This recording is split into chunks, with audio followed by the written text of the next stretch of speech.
Vous êtes venu déposer des propositions de loi. Pouvons-nous savoir sur quoi ces dernières portent-elles?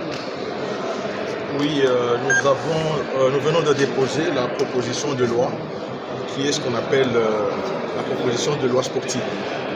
Donc c'est une proposition modifiant et complétant la loi numéro 11/023 du 24 décembre 2011.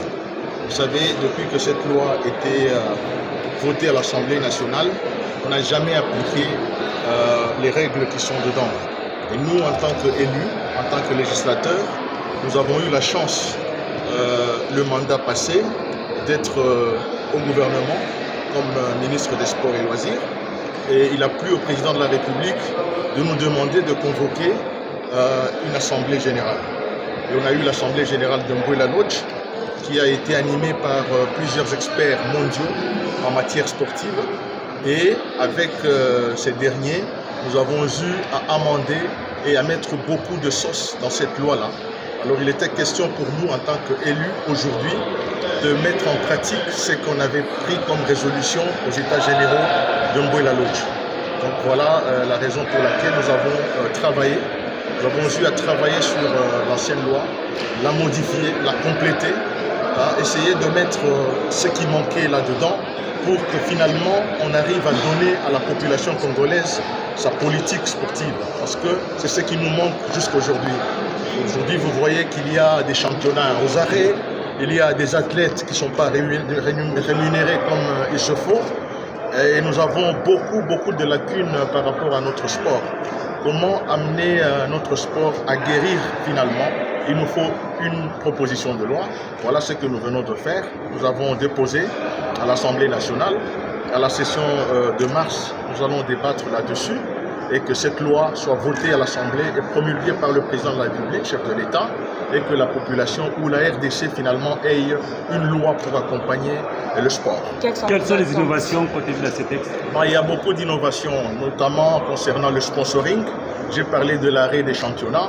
Qu'est-ce qui cause que nos championnats s'arrêtent?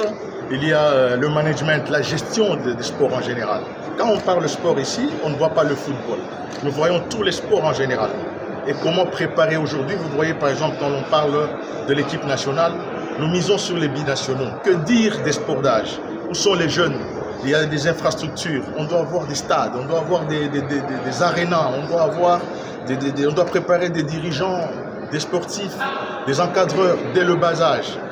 Le sponsoring, qui doit sponsoriser les équipes privées, comment doivent se comporter les jeunes dans tous les domaines, comment préparer les Olympiades. Il y a aussi, on a parlé des Jeux olympiques, on a parlé des Jeux paralympiques. Que dire de nos amis, nos frères vivant avec handicap? Comment encadrer leur mouvement? Donc tout ça, c'est dans cette loi. Nous allons la défendre à l'Assemblée nationale et à la session de mars, vous serez devant un outil qui va nous aider finalement à rendre notre sport viable, comme on le voit dans d'autres pays comme le Maroc, le Sénégal et partout ailleurs.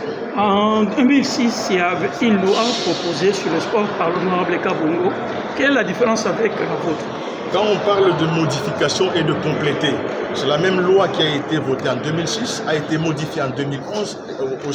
Aujourd'hui, nous la travaillons en 2023 parce qu'il y a eu beaucoup d'innovations et chaque fois qu'il y a changement, selon les contextes, les lois doivent être modifiées. C'est ça le travail de notre Assemblée. Merci.